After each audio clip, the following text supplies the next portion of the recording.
खेल मंत्री मनसुख मांडविया जी।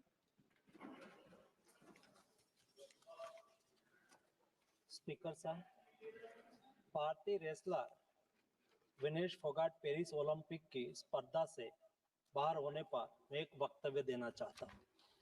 भारतीय रेसलर विनेश फोगाट को तय कैटेगरी में ज्यादा वजन 100 ग्राम होने की वजह से पेरिस ओलंपिक से बाहर होना पड़ा है। विनेश 50 केजी की कैटेगरी में खेल रही थी। स्पर्धा के लिए विनेश का वजन 50 किलोग्राम होना अनिवार्य था। यूडब्ल्यूडब्ल्यू के नियमों और विनियमों के अनुसार सभी प्रतियोगिताओं के लिए संबंधित श्रेणी के लिए प्रत्येक सुबह वजन माप का आयोजन किया जाता है। अनुच्छेद 11 के अनुसार यदि कोई एथलीट वजन माप प्रथम अथवा द्वितीय में भाग नहीं लेता है अथवा असफल हो जाता है तो उसे प्रतियोगिता से बाहर कर दिया जाता है और बिना किसी रैंक के अंतिम स्थान पर रखा जाता है। 7 अगस्त 2024 को 50 किलोग्राम महिला कुश्ती के लिए वजन का निर्धारण 7:15 और 7:30 पेरिस समय के अनुसार रेपोचेज और फाइनल में भाग लेने वाले पहलवानों के लिए किया गया था। विनेश का वजन 50 किलो 100 ग्राम पाया गया, इसलिए वे स्पर्धा के लिए अयोग्य घोषित की गई। इस मामले को लेकर भारतीय ओलंपिक संघ ने अंतर्राष्ट्रीय कुश्ती संघ से कड़ा विरोध भी दर्ज किया है। नेशनल भारतीय ओलंपिक संघ की अध्यक्षा पीटी उषा भी अभी पेरिस में है। प्रधानमंत्री जी ने स्वयं उसके साथ बातचीत करके उचित कार्यवाही करने के लिए, उचित एक्शन लेने के लिए भी उसको कहा गया है। विनेश मंगलवार 6 अगस्त को 3 मुकाबले जीतकर 50 केजी रेसलिंग ओलंपिक में फाइनल में पहुंचने वाली पहली भारतीय महिला रेसलर बनी थी। सेमीफाइनल में उन्होंने क्यूबा की पहलवान गुजमान लोपेजी को, क्वार्टर फाइनल में यूक्रेन की ओक्साना लिवाच और प्री क्वार्टर फाइनल में वर्ल्ड चैंपियन जापान की यूई सुसाकी को 3-2 से मात दी थी। उन्हें बुधवार 7 अगस्त की रात करीब 10 बजे गोल्ड मेडल के अमेरिकी रेसलर सारा एन हिल्डरब्रांड से मुकाबला करना था। जहां तक उनकी तैयारी हेतु सहायता का प्रश्न है, भारत सरकार ने विनेश फोगाट की उनकी आवश्यकता के अनुसार हर संभव सहायता प्रदान की है। उनके लिए पर्सनल स्टाफ भी नियुक्त किए गए हैं जो अपने क्षेत्र के विशेषज्ञ हैं। उनके साथ हंगरी के विख्यात कोच ओलेर अकोस और फिजियो अश्विनी पाटिल हमेशा रहते हैं। इनको ओलंपिक के लिए इनके अतिरिक्त व्यक्तिगत सहायक स्टाफ जैसे विभिन्न sparring partners, strength of conditioning विशेषज्ञ के लिए वित्तीय सहायता प्रदान की गई, जिसका विवरण इस प्रकार है। ओलेर अकोच कोच के रूप में उसके साथ थे, वेन पैट्रिक लॉम्बार्ड स्ट्रेंथ और कंडीशनिंग विशेषज्ञ, अश्विनी जीवन पाटिल फिजियोथेरापिस्ट, मयंक सिंह गरिया स्ट्रेंथ और कंडीशनिंग विशेषज्ञ, शुभम और अरविंद स्पारिंग पार्टनर। इनको पेरिस ओलंपिक चक्र के लिए कुल 70,45,775 की वित्तीय सहायता दी गई है, जिसका विवरण इस प्रकार है।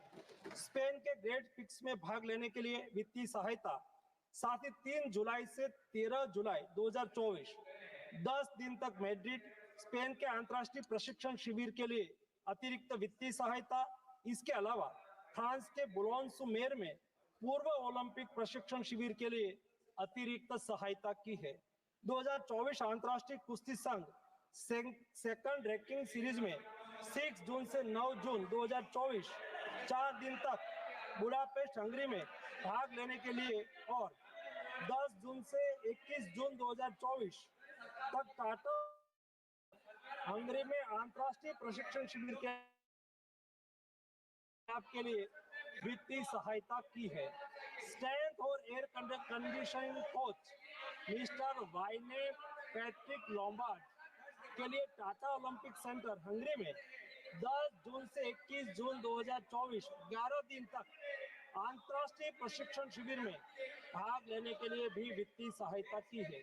13 जुलाई 2023 से 16 जुलाई 2023 4 दिन तक बुडापेस्ट हंगरी में 4th रैंकिंग सीरीज में भाग लेना और 10 से 16 जुलाई 2023 16 दिन तक बुडापेस्ट हंगरी में प्रशिक्षण शिविर हेतु इसको वित्तीय सहायता की है। वेलमेकेन बुल्गारिया में 10/11/2022 से 3/12/2022 तक प्रशिक्षण के लिए वित्तीय सहायता दी है।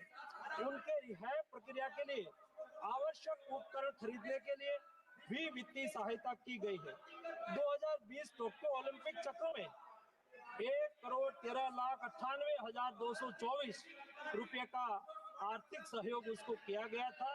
224 पेरिस ओलंपिक चक्र में भी टारगेट ओलंपिक पोडियम स्कीम में 53,35,746 और वार्षिक ट्रेनिंग एवं स्पर्धा कैलेंडर में 17,10,000 कुल मिला के 17,45,775 रुपया हमारे खिलाड़ी को आर्थिक सहायता करके उसको सक्षम करा गया। श्री रघुनंदन राव,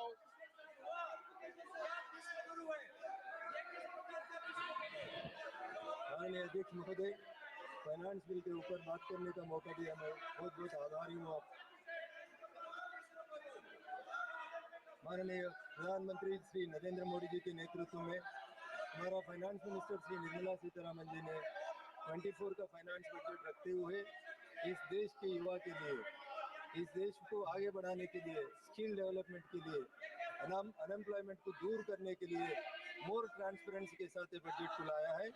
ये बिल में जो कॉर्पोरेट एक्ट के बारे में बार बार हमारा सांसद लोग बात कर रहे हैं, उन लोगों को मैं ये बताना चाह रहा हूँ, we brought transparency in the income tax wing and as well as in the other departments also, due to which the persons, those who respect the government, has been increased and the number of taxpayers strength has been increased in this country. Such a transparency has been brought in the income tax department, and a person who is filing the income tax don't know where and who is scrutinizing his income tax papers, and the officer also don't know where does the application came from. Such a type of transparency is brought in the income